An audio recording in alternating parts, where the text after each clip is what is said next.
दर्शकवृन्द नमस्कार। YouTube channel Nepal खबरमा तपाईँलाई हार्दिक स्वागत छ। आज पनि केही महत्त्वपूर्ण समाचारको साथमा म सन्तोष कठायत उपस्थित भइसकेको छु। पुरा समाचार अत्यन्तै धेरै महत्त्वपूर्ण भएकाले अन्तिमसम्म हेरी समाचारलाई लाइक गर्न, कमेन्ट गर्न, त्यसैगरी साथीभाइमा सेयर गर्न नबिर्सिनुहोस् है त। समाचारको सुरुमा सुनकाण्डको प्रसङ्ग। 33 किलो सुन तस्करी प्रकरणमा चुडामडी उप्रेती गोरेसहित 6 जनालाई जन्मकैदको सजाय भएको छ।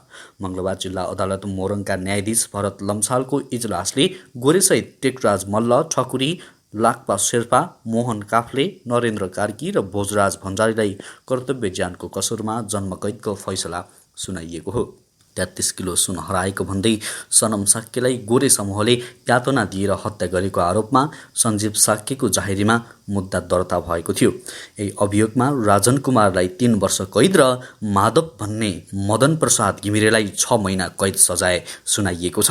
यो प्रकरणमा 77 प्रतिवादी मध्ये 21 जना फरार रहेका छन्। फरारको मुद्दा मुल्तवीमा राखिएको छ।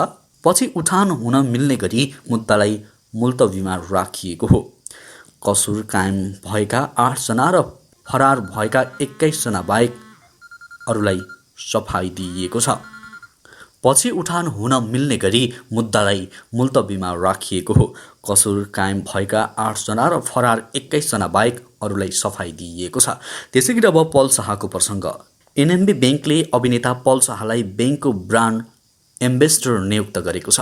शाहसँगको सहकार्यले ब्याङ्कको प्रबन्धन गर्न थप सहयोग पुग्ने विश्वास दिएको ब्याङ्कले जनाएको छ। ब्याङ्कको ब्रान्ड एम्बेसडर भएर सहकार्य गर्न पाउँदा आफूलाई खुसी लागेको र ब्याङ्कको उत्तरोत्तर प्रगतिको कामना पनि पलले प्रस्तुत गरेका छन्। ब्याङ्कले 181 शाखा, 137 एटिएम, 9 एक्सटेन्सन काउन्टर मार्फत ब्याङ्क सेवा प्रदान गर्दै आएको जनाएको छ। त्यसैगरी अब अर्को समाचार।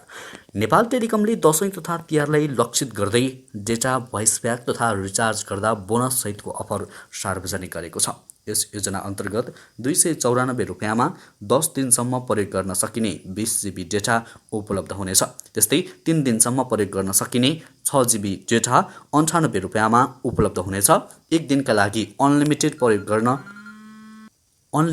गर्न सकिने एनएमबी गतिको अनलिमिटेड प्याक 69 मा उपलब्ध हुने कम्पनीले जनाएको छ। यो अफर मङ्गलबार असोज 19 गतेदेखि कार्तिक 2 गतेसम्म उपलब्ध हुनेछ। यसैगरी महत्त्वपूर्ण पर्वहरू तिहार, छठका अवसरमा यी अफरहरू कार्तिक 16 गतेदेखि कार्तिक 24 गतेसम्म पुनः उपलब्ध हुने जनाइएको छ। त्यसैगरी अब मुस्कान खातुनको प्रसङ्ग। पर्साको वीरगञ्ज महानगरपालिका प्रमुख विजय कुमार सरावगीले एसिड प्रहारबाट घाइते मुस्कान खातुनको उपचारका लागि 2 लाख सहयोग गरेका छन्। प्रमुख सरावगीले आफ्नो सेवा सुविधा लगायत पारिश्रमिकको रकमबाट स्थापना गरेको मेयर कल्याणकारी कोषबाट उक्त रकम खातुनलाई सहयोग गरेका हुन्। एसिड प्रहारबाट खातुनको घाँटी, पेट र छातीमा घाउ लागेको छ। उनको तत्कालै शल्यक्रिया गर्नुपर्ने अवस्था आएको छ। खातुनको उपचारका लागि आर्थिक अभाव भएपछि नगर प्रमुख सरावगीले सहयोग गरेका हुन्। खातुनको कानको समेत शल्यक्रिया गर्नुपर्ने र त्यसका लागि आर्थिक अभाव भएकाले उनलाई सक्दो सहयोगका लागि नगर प्रमुख सरावगीले सबैमा अपिल पनि गरेका छन्। त्यसैगरी अब अर्को समाचार। मास्क उत्पादकहरू एक थान मास्क 3 रुपियाँमा तयार हुने बताउँछन्। बाराको मास्क उत्पादन कम्पनी प्रोजियो केम इन्डस्ट्रीका अनुसार कम्पनीबाट किन्नेहरूलाई 3.5 रुपियाँ पर्छ। तर काठमाडौँका अधिकांश फार्मेसी र अन्य पसलहरूले धमाधम 10 रुपियाँ प्रति गोटामा मास्क बेचिरहेका छन्। कालो बजारी तथा केही अन्य सामाजिक अपराध तथा सजाय ऐन 2032 मा 20% भन्दा बढी नाफा लिए कारबाही हुने प्रष्ट भनिएको छ। तर पान पसलदेखि सडक पेटीसम्म बेच्न राखिएका मास्कमा सर्वसाधारण 4 गुणा अर्थात् 400% बढी मूल्य तिर्न बाध्य छन्। सरकारलाई उजुरी गरेर केही फाइदा छैन भन्ने स्थिति कसले बनायो? सरकारले नै हो नि। नागरिक ठगिएपछि मात्र अनुगमन गर्ने कस्तो यो विडम्बना। त्यसैगरी अब अर्को समाचार। चिनिया राजदूत हो यान्सीले नेपालसँग सीमा सन्धि भएदेखि नै कुनै पनि सीमा समस्या नभएको दाबी गरेकी छन्।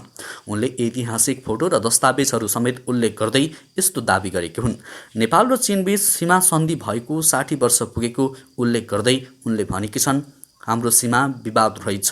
ट्विटरमा राजदूत एनसीले बेइजिङमा तत्कालीन राजा महेन्द्रको भ्रमण र चीनसँग नेपालको सीमा सन्धिमा हस्ताक्षरको तस्बिर समेत राखेकी छन्। उनले सन् 2020मा हुम्ला, सङ्खुवासभा र ताप्लेजुङ जिल्लाका लागि चीनले तिब्बतबाट पठाएको महामारी विरुद्धको अत्यावश्यक सामग्रीको तस्बिर समेत उल्लेख गरेकी हुन्। त्यसैगरी अब रोचक प्रसङ्ग, के तपाईँलाई पृथ्वीमा सबैभन्दा बढी उमेरसम्म बाँच्ने माछाका बारेमा थाहा छ? धेरैले पानीमा सबैभन्दा बढी बाँच्ने जीवनका रूपमा व्हेल माछाका बारेमा थाहा होला, तर पछिल्लो एक अनुसन्धानबाट नयाँ जीव सार्क संसारमा सबैभन्दा बढी बाँच्ने हड्डीदार जीव कहलिएको छ, जो मानिसको तुलनामा 4 गुणा बढी बाँच्न सक्दछ। साइन्स मैगका अनुसार आर्कटिकको हिउँ भएको गहिरो स्थानमा पाइने ग्रिनल्यान्ड सार्क सयौं वर्षसम्म बाँच्न सक्ने पत्ता लागेको छ। अनुसन्धानमा ग्रिनल्यान्ड सार्क सोम्निओसस माइक्रोसेफालस लगभग 400 वर्षभन्दा बढी बाँच्ने पत्ता लागेको हो। यस सार्कलाई विश्वमा सबैभन्दा बढी उमेर समूहमा बाँच्न हड्डीवाला जीव मानिएको छ। वैज्ञानिकद्वारा सार्कका आँखामा समावेश प्रोटिनको रेडियोकार्बन जैगिकको माध्यमबाट उमेर पत्ता लगाउने कोसिस गरेका थिए, जसमा सार्कको उमेर 400 वर्षभन्दा बढी रहेको पाइएको थियो।